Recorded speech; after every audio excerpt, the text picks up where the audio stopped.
whose authority an ecumenical council may be celebrated. Argument 2, the convocation, the presidents, and confirmation of ecumenical councils pertain to the head of the Catholic Church, but the Roman Pontiff is the head of the Catholic Church, ergo. Proof of the major convocation, no firm reason for calling an ecumenical council can be had unless the authority is present by which all the bishops of the whole world are ordered to come together in a council at a certain place and at a certain time. This is pretty much common sense. This authority resides only in the Roman Pontiff. Presidents, in other words, presiding. To preside over a body with authority pertains to the head, but the Roman Pontiff is the head of the whole body of the Church, both as it is congregated and as it is dispersed. Again, common sense. Therefore, it pertains to him to preside over it. Confirmation. The acts of the councils must be confirmed by him to whom the care has been committed by God, even the care of the bishops. But this care of all the bishops, even joined together, has been confided to the Roman Pontiff. Therefore, ecumenical councils must be celebrated with the authority of the Roman Pontiff, by whose authority alone the council can be called together, and by whom the declaration of the council is confirmed, and to whom one appeals from a council. St. Thomas. So the Pope has all the power. The ecumenicity or representation of the universal Church in the true sense of the term cannot even be conceived of without the Roman Pontiff and the head of the Church.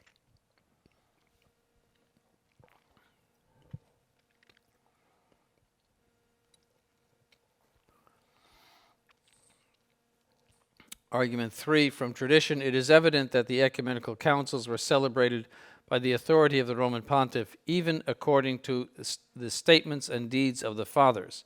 From the statements, Pope Julius I said, it pertains to the pontifical law that those things should be considered invalid which were done outside of the declaration of the Roman bishop. He's an early pontiff. In the synod, which was held in 485, more than 40 bishops of the 318 fathers said, they have brought the confirmation of the acts and the authority of the Holy Roman Church. The fathers of Chalcedon asked Leo the Great that he confirm the acts of the synod. We ask, therefore, that you also honor our judgment by your declarations, and just as we have brought to the head agreement in good things, so may your Highness accomplish what is becoming for your children. And Anatolius of Constantinople wrote this to St. Leo the Great concerning the same council, all of the power of the acts and their confirmation will be reserved to the authority of your beatitude. For this reason, St. Gelasius said, what the Apostolic See confirmed in the Synod of Chalcedon has obtained this force. What it has refused could have no force. The fathers of the Third Council of Constantinople ask Agatho to confirm the council in these words, we preach the splendid light of the Orthodox faith with you clearly, which we pray your holiness to again confirm through honorable rescripts. Justinian the emperor, we never read that a synod was confirmed which was not supported by the apostolic see of Blessed Peter. This doesn't bode well for Phocianism. Finally, very serious is that declaration of Lucentius in the Council of Chalcedon in the first session concerning Dioscorus, the Patriarch of Alexandria. He dared to make a synod without the authority of the Apostolic See, which has never been permitted and has never been done.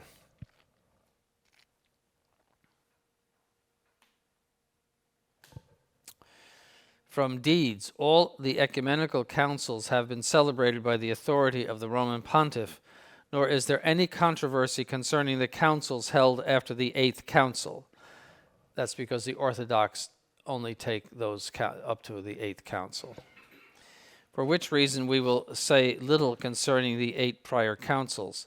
Concerning convocation, although the emperors, with the permission of the Church, cooperated materially in the convocation of the fathers to a synod, nevertheless the authority of the pontiffs is easily seen in this matter.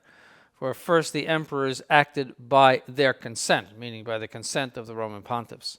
So the fathers of the Third Council of Constantinople, in their Acts 18, affirm concerning the Council of Nicaea, Constantine, always august, and the praiseworthy Sylvester, meaning the Pope at the time, brought together this excellent council in Nicaea.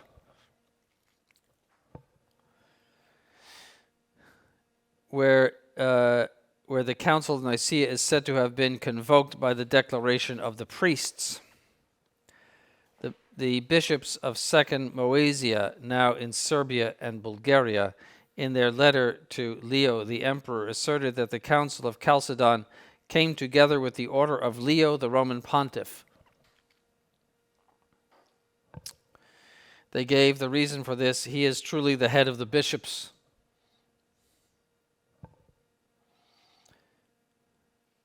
Hadrian II, in his letter to Basil the Emperor concerning the upcoming celebration of the Fourth Council of Constantinople, that's the one that condemned Photius, said this: "We will there, through the industry of your piety, that the well-attended council be celebrated in that place to which we have sent our presiders."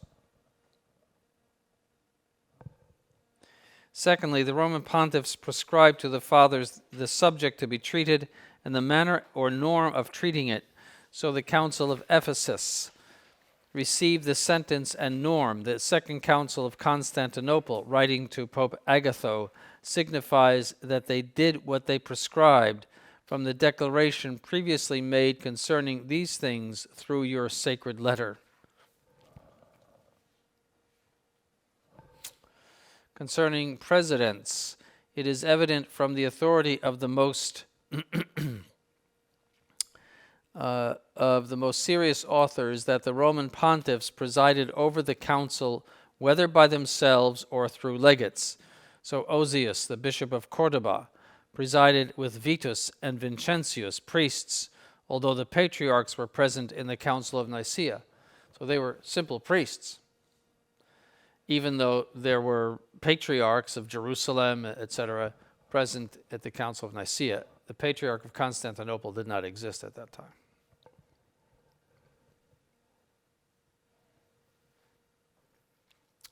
This is proven by Gelasius and all the codices, from which it is clear that Osius signed first.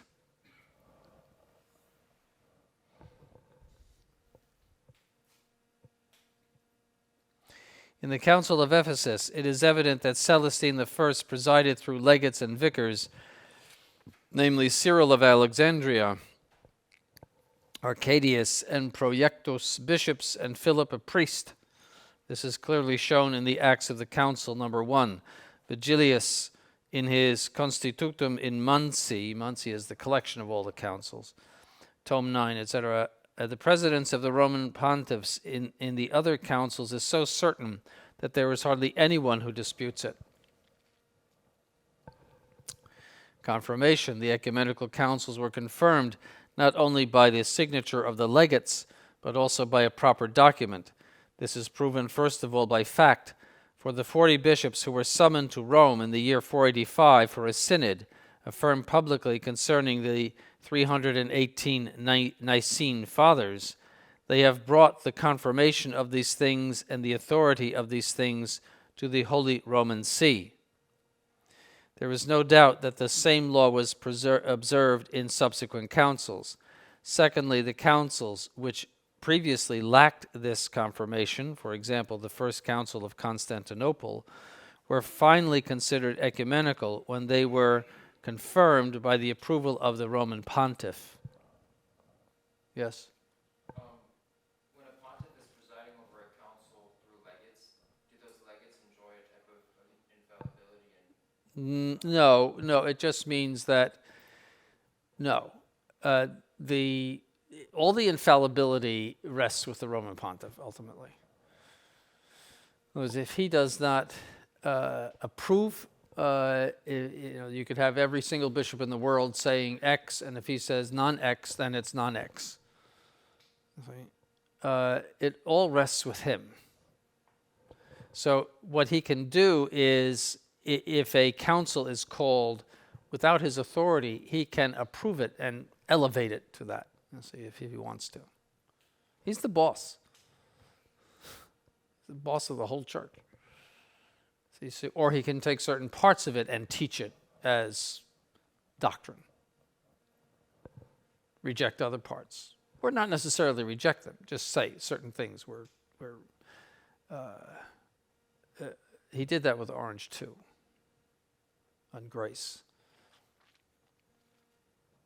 Arusicanum. Somehow it came over as orange. All right.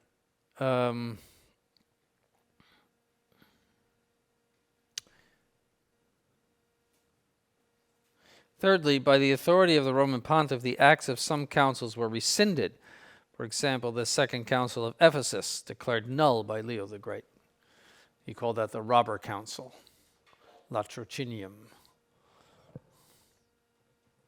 Oh, it was horrible in every respect, right from the get-go. Likewise, the synod called by Leo and Constantine the emperors in the 6th book of the Acts of the Third Council of Constantinople is not said to be ratified because it did not have as its helper the Roman Pope of that time.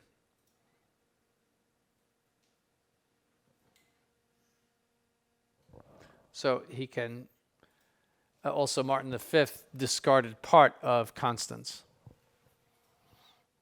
Took part of it, but discarded it. Did not approve of some of the acts of the Council of Constance.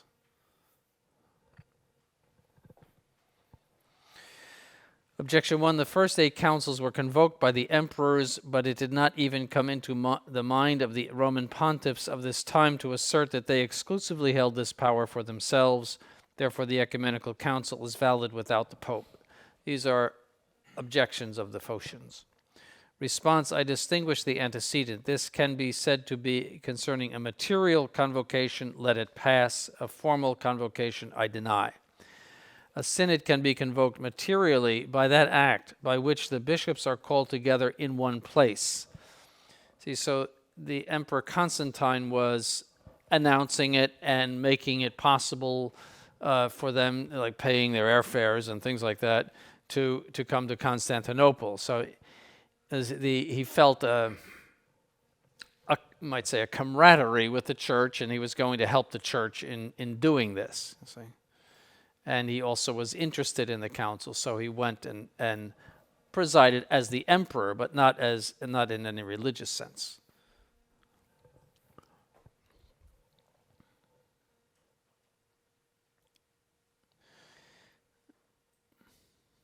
So, such an act only the Roman pontiff, however, by that act by which an ecclesiastical congregation is constituted. So obviously a layperson, even the emperor, could not give legitimacy to an ecclesiastical council. It's just not possible. All he can do is help it to form. Such an act only the Roman pontiff was able to give and gave. It is true that there was a material cooperation which was left to the civil power with the consent of the church. For councils took place at the public expense, lest the churches be burdened. See, so he footed the bill. Councils are expensive. Which were everywhere impoverished. The emperor provided public transportation, like the airfares, since great distances had to be traversed. Heretics and schismatics, the fomenters of turmoil, had to be confined. The emperors were useful in other ways as well. So Henry VIII cited the fact that Constantine did these things to say that, well, you see, the tradition is that the monarch is the head of the church. Instance, there is no doubt that the emperors presided in the more ancient councils, and the decrees of the councils were confirmed by them. Therefore, we assert the same thing as above. Response, I distinguish the antecedent. The emperors presided and confirmed as protectors of the councils, I concede; as heads, I deny. The precedence of honor which was not denied to the emperors, and confirmation which some bishops requested of them, pertain to the protection of the order and the effect of the council. So if there has to be an enforcement of the decrees, whether dogmatic or disciplinary, the emperors would confirm those things. It has to do with union of church and state. For this reason, same reason, Constantine the Great openly called himself an episcopus ad extra.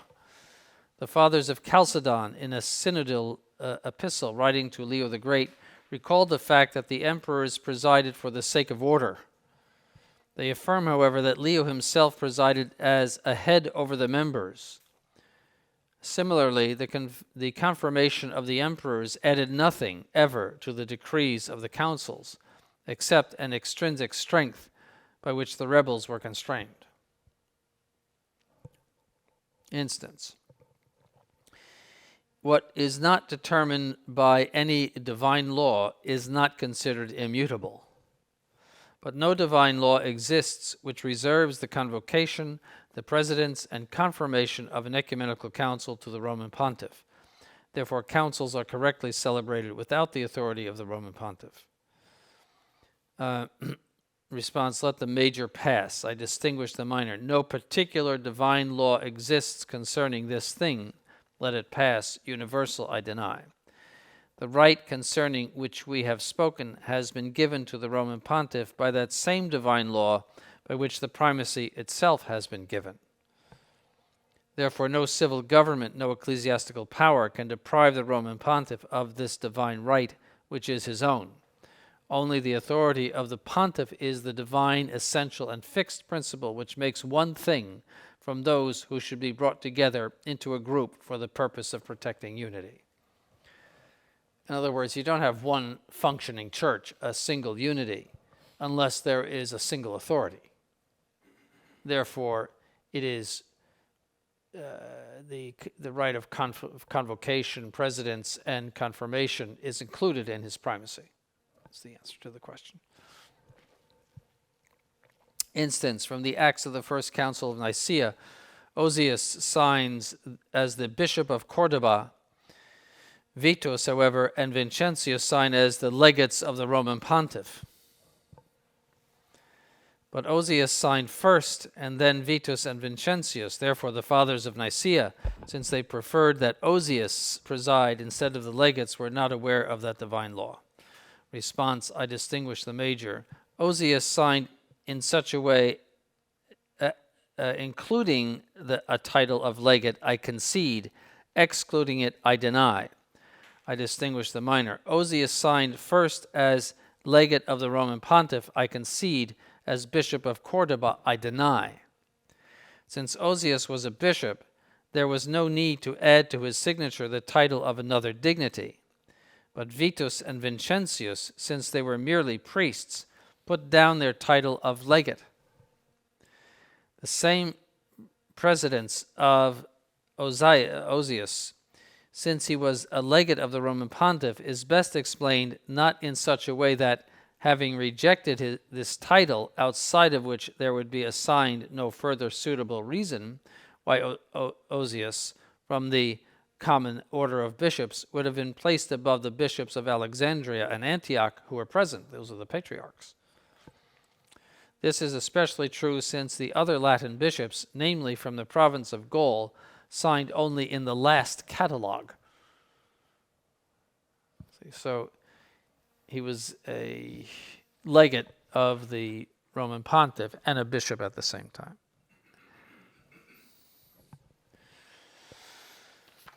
So, objection 2, the Roman Pontiff either is in charge of the council with the supreme power or must admit a certain equality in this regard between the pontiff and the other bishops. If the first is true, then the liberty of voting perishes. If the other is true, then the dignity of the pontiff perishes. So I distinguish the first part of the major. The Roman pontiff is in charge of the council with his supreme power, which admits other judges. With it, I concede. Which excludes them, I deny. And I deny the minors, since there is a third possibility, namely the conjunction of liberty and dignity. The reason for the free right to vote does not consist in this, that no one is in charge of those who have the right to vote. But it is sufficient if the Roman Pontiff and the bishops, as head and members, joined into one body, perform their respective function of judging. See, so there is not an equality between the two, which is implied in that Vatican II ecclesiology. See,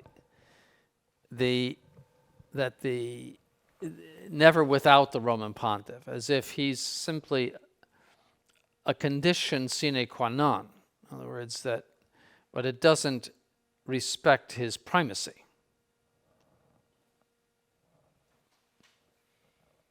See, if they had just said all this stuff, that he presides over a council as the head over the members, sure, it's true.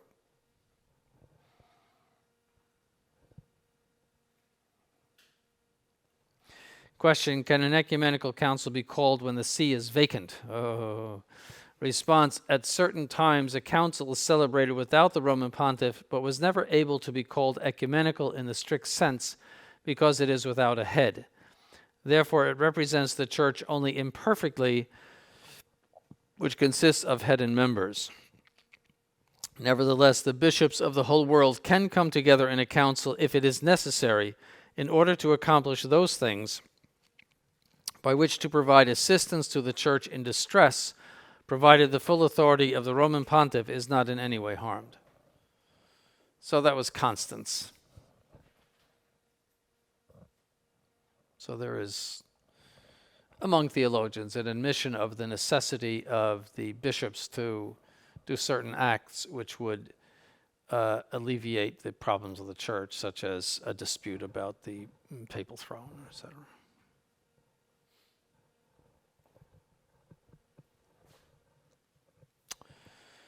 Okay. Now, did Father talk about infallibility of ecumenical councils? Okay. All right, so we don't have to do that.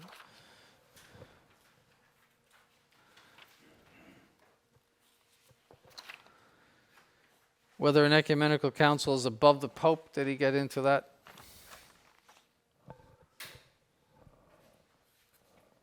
No.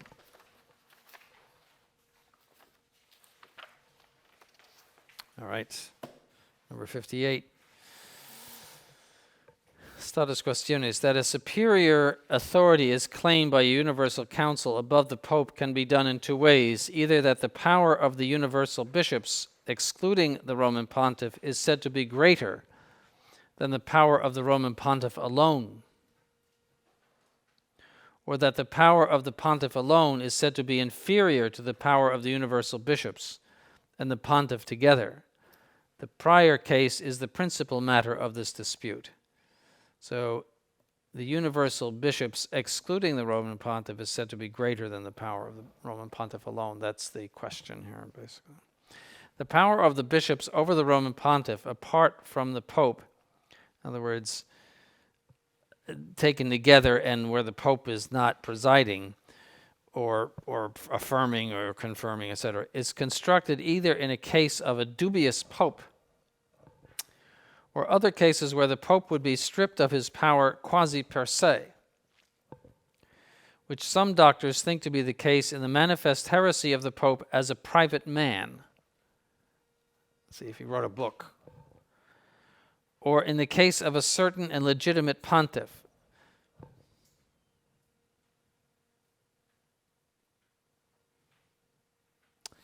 But those who assert the superiority of the council contend that the body of bishops without the pope is above the pope, even if it be certain and legitimate. This error must now be refuted. So the idea would be they would come together and notice that the pope is a heretic. In other words, they can't set up a judgment of him like a court, but they can take notice of the fact that he is a public heretic, etc. So that's known as an imperfect council. St. Robert Bellarmine speaks about that, that they could come together and declare the see vacant in a case of a pope falling into heresy. Nobody considers the possibility of a sitting pope promulgating heresy. Nobody talks about it. they just, it's outside of the world of possibility. Nobody had any conception of what has happened at Vatican II. So we're dealing with analogical things and having to make arguments from things that were said and what you can deduce from things that have been said. But so anyway, I think you know that already. In what sense the General Council is the supreme power of the Church?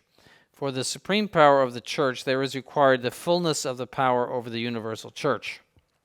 This power cannot be found in single bishops, because both the Roman Pontiff exceeds episcopal jurisdiction by his own power, and because episcopal power is not extended beyond the government of a special church per se. See, their jurisdiction is over their diocese per se.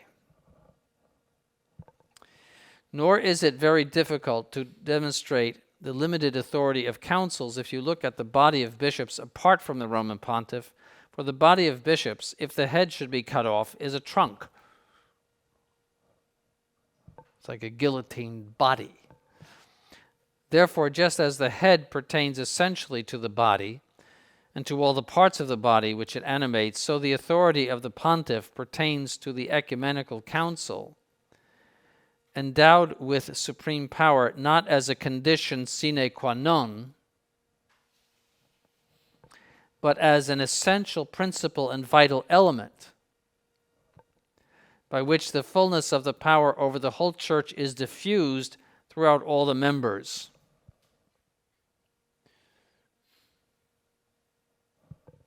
For this reason, St. Thomas said, the Holy Fathers gathered in councils are not able to establish anything unless the authority of the Roman Pontiff should intervene, without which the council cannot even be congregated.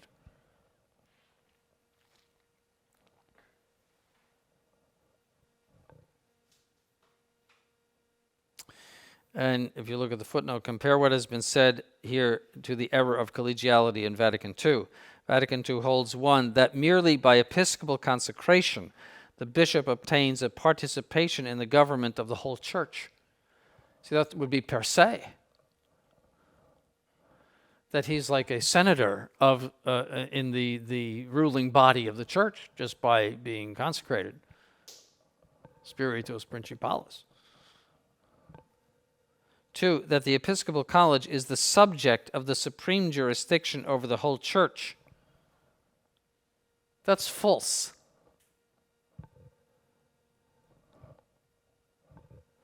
And that the authority of the Episcopal College extends per se to the whole church, by its very nature to the whole church, not because the Roman Pontiff invites them to participate in his authority to rule the church, which is a general council. He doesn't have to invite them.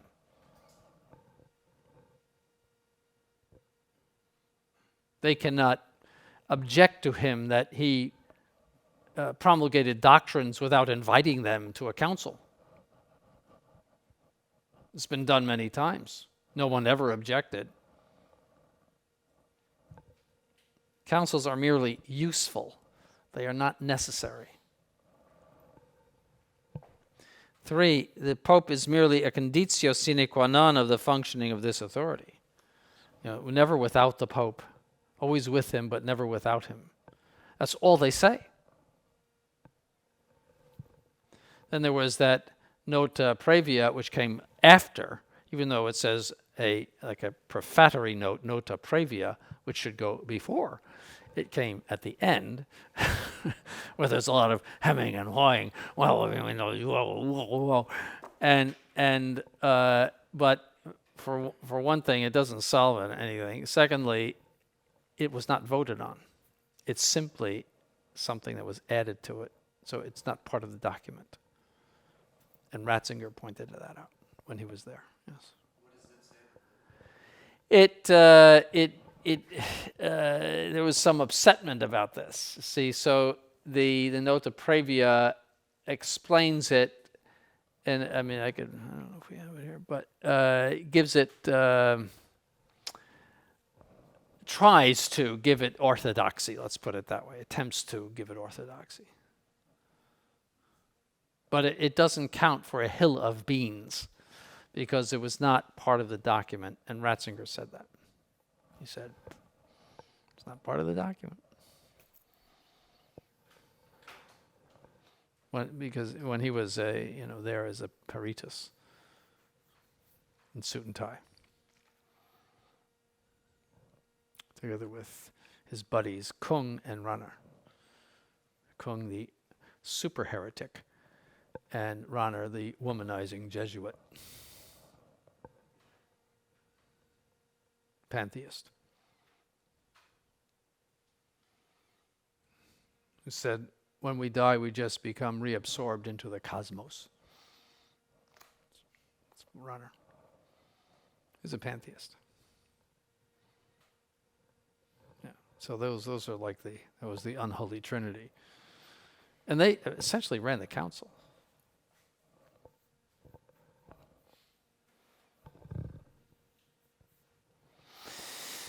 All right.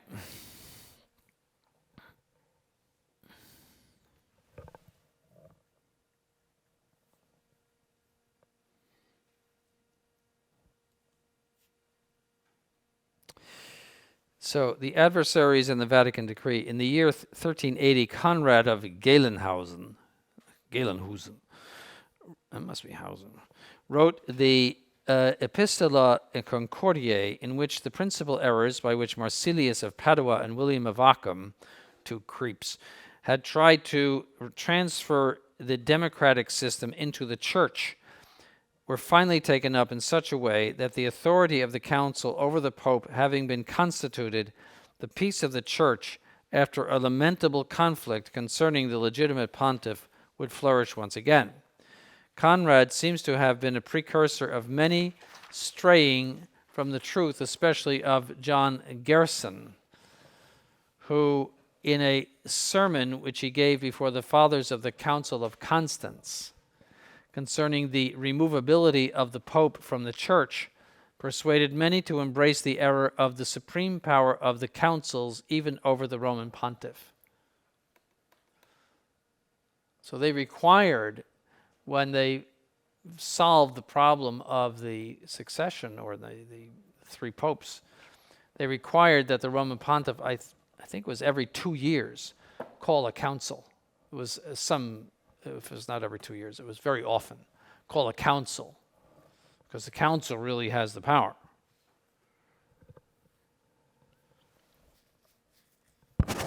In the Council of Basel, which was the rump continuation of the Council of Constance,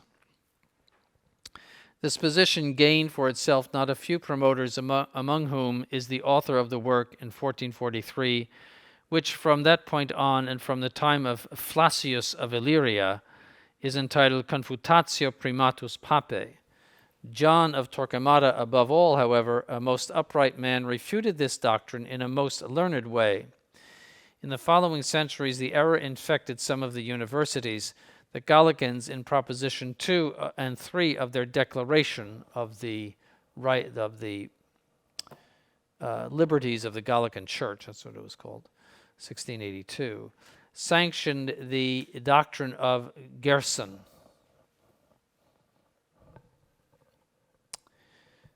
But the error was extinguished by the Fathers of the Vatican Council. Furthermore, we teach and declare that the Roman Church, by the disposition of the Lord, holds the sovereignty of ordinary power over all others, and that this power of jurisdiction on the part of the Roman Pontiff, which is truly episcopal, is immediate. In other words, that he doesn't have to go through bishops. He has immediate power over each of the faithful, direct, not through bishops or anybody else. And with respect to this, the pastors and the faithful of whatever right and dignity, both as separate individuals and all together, are bound by the duty of hierarchical subordination and true obedience. The Fathers add, they stray from the right path of truth who affirm that it is permitted to appeal from the judgments of the Roman Pontiff to an ecumenical council as an authority higher than the Roman Pontiff.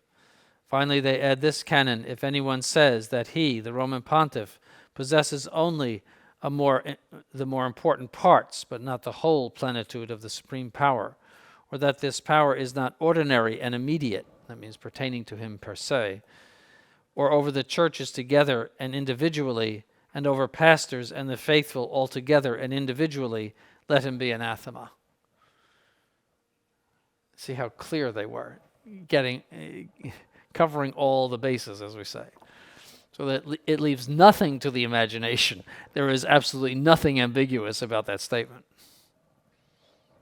which is the whole purpose of a council, is to clarify and to declare, not to make a lot of ambiguous statements that everyone gets confused about.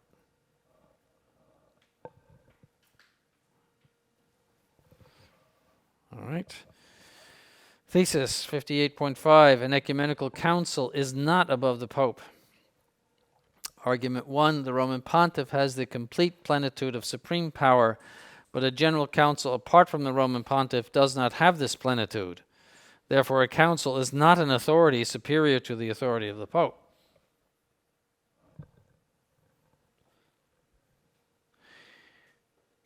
The major will be demonstrated in question 16. Proof of the minor. Nowhere do we read in sacred scripture that authority was given apart from St. Peter. The plenitude of the power is not in a headless body, but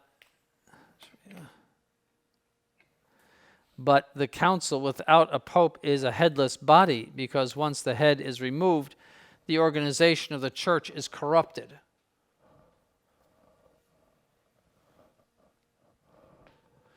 Argument 2, the power of the Roman Pontiff is extended to the government of the whole church, but the power of the bishops apart from the Pope is not equal to this government. Therefore, a general council is not above the Pope. The major is not able to be denied by the adversaries, inasmuch as they regard the Pope as the head of the church. Add to this the fact that St. Peter has been constituted as the foundation and confirmer and pastor of the church, of the brethren, of the sheep, and of the lambs, and all of these things indistinctly. Proof of the minor, the power of the bishops is not extended to the universal government, unless it is ordered toward one thing. But the bishops by themselves are not ordered toward one thing, but through the Roman Pontiff. They are ordered to their own dioceses.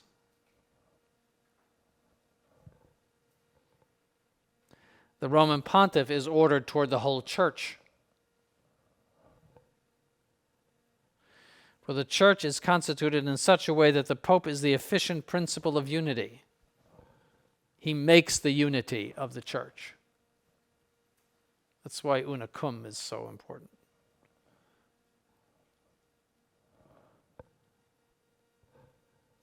He's the cause of the unity of the church, the principle of unity, that from which the unity of the church flows.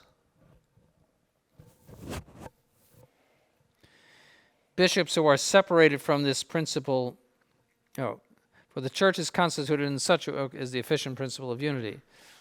Bishops who are separated from this principle cannot be united toward one thing. It's very, very important to understand that about the church. It's unity, it's organizational unity, and how it all, in a triangular way, comes down from the Roman Pontiff. Everything is the Roman Pontiff. And all of the other unity comes down from that. So, again, the Mass is ultimately the sacrifice of Christ. The primary priest at the Mass is Christ, as we know. Right? You would be a secondary functionary of Christ. And the Mass is the Mass of the Church. It is not a particular devotion.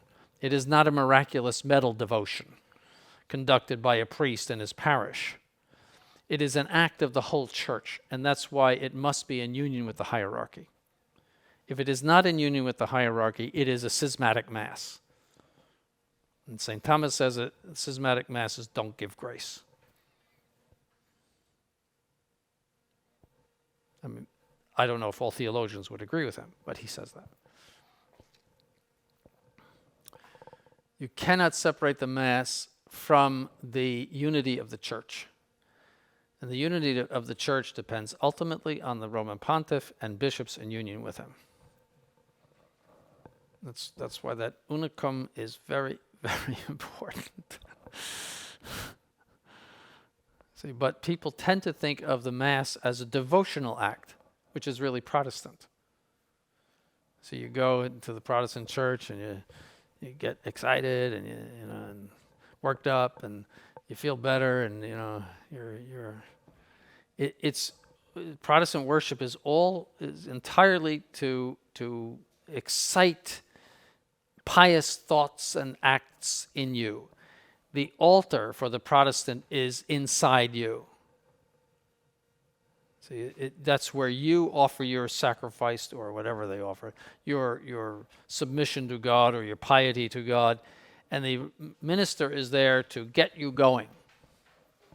So he gives a fiery sermon, you know, and then the hymns, and they might have the drums, and everybody's all worked up, and it depends on how conservative or Pentecostal they are, you know, the waving of arms and all that stuff. That's Protestant. See, so that does not have to be in union with any hierarchy. But the altar in the church is the ultimately the altar of St. John Lateran. In other words, it all has to be in union with that altar, which is the mater et caput omnium ecclesiarum, the mother and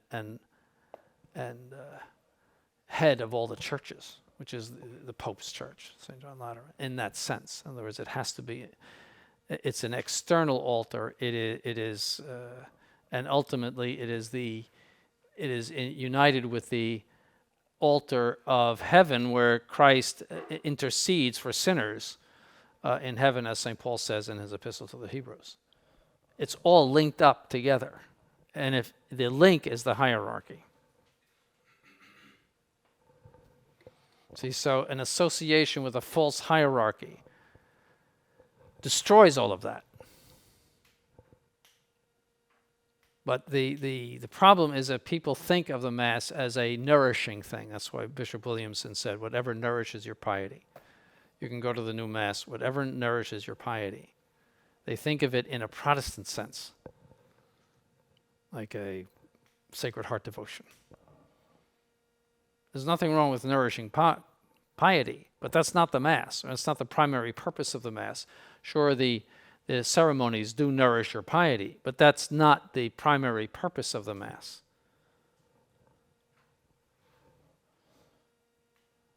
See, they teach doctrine, the ceremonies, but the primary purpose is the sacrifice, the sacrifice of the whole church. So it's important to place the Mass in that context. But it's hard to get people to understand that principle. They think, well, I need the Mass, and it's the Latin Mass, and it's there, and see.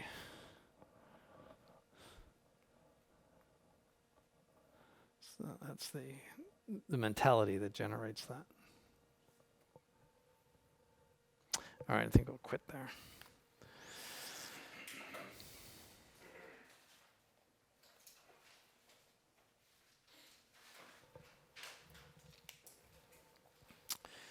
So we should finish this the next time on whether ecumenical councils are necessary.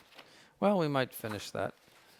And then that will, the rest of it, there's the business on the syllabus, which I'll let you read on your own. There's the, at the end, there's the authority of the syllabus. It was disputed in the 19th century whether the syllabus had its own authority or whether it was simply a list as a reminder of things already condemned from other documents, and that the authority of the condemnations took their origin from the original condemnation, and that the syllabus did not have its own authority. That was the dispute. And the liberals said the syllabus does not have its own authority, and everybody else said that it does. Okay, that's essentially, you can read that. But all of the left-leaning people, well, it's just a list, it's like a telephone book or something.